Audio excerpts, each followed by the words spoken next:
কুসুম ধারাবাহিক সিরিয়ালে আজকে দেখতে পাবেন শিবরাত্রির উপোস, অন্তরে লুকানো ভালোবাসা আর মন্দিরের ভিতরে আড়ালে ভয়ঙ্কর চক্রান্ত। আজ কি কুসুমের প্রার্থনা পূরণ হবে নাকি ইন্দ্রাণী গাঙ্গুলির জন্য অপেক্ষা করছে মৃত্যুভাগ?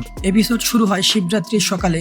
কুসুম সরকার নির্জলা উপোস করে শিবের পুজো দিচ্ছে। সে কিছু চায় না নিজের জন্য। কুসুম বলে, আমি চাই ছোট সাহেব ভালো থাকুক, দেবী মায়ের সঙ্গে ছোট সাহেবের সব ভুল বোঝাবুঝি মুছে যাক। পিসি বুঝিয়ে দেয় আয়ুষ প্রথমবার নিজের মায়ের বিরুদ্ধে কথা বলছে শুধুমাত্র কুসুমের জন্য। মানে আয়ুষ কুসুমকে ভালোবাসতে শুরু করেছে, কিন্তু কুসুম ভালোবাসার মানে বোঝে না। সে শুধু চায় আয়ুষ খুশি থাকুক। অন্যদিকে আরেক বড় টানাপোড়েন। আয়ুষ ছদ্মবেশ নেয়, ড্রাইভারের পোশাক পরে মন্দিরে আসে মায়ের সঙ্গে কথা বলার জন্য। কিন্তু বিপদ অন্যদিকে। দেবলীনা আর মেঘার মুখোমুখি বিস্ফোরক ঝগড়া। মেঘা সরাসরি বলে দেবলীনা এখন গাঙ্গুলি বাড়ির হবু বউ হওয়ার স্বপ্ন দেখছে। আয়ুষকে শেষ করার প্ল্যান ফার্ম হাউসে ব্যর্থ হয়েছে। মেঘার অভিযোগ দেবলীনা নিজের আসল উদ্দেশ্য ভুলে গেছে। কিন্তু দেবলীনা বলে সব ঠিক সময় মতো হবে, প্ল্যান চলছে। এদিকে মন্দিরে অস্বাভাবিক ভিড়। ইন্দ্রাণী গাঙ্গুলি শরীর খারাপ নিয়েও প্রশিক্ষণ শুরু করেন। কুসুম কিছু একটা অস্বাভাবিক টের পায়। হঠাৎ দেখা যায় মন্দিরের পুরোহিত আসলে ভুয়ো। এক ভয়ঙ্কর ব্যক্তি বলে ইন্দ্রাণী গাঙ্গুলি ভুল মানুষের সঙ্গে শত্রুতা করেছেন, মাসুল দিতে হবে। হঠাৎ ভিড়, ধাক্কাধাক্কি, প্রদক্ষিণের নামে ফাঁদ। কারো মুখে শোনা যায় ইন্দ্রাণী গাঙ্গুলির আত্মার শান্তি হোক, মানে আজকের টার্গেট ইন্দ্রাণী।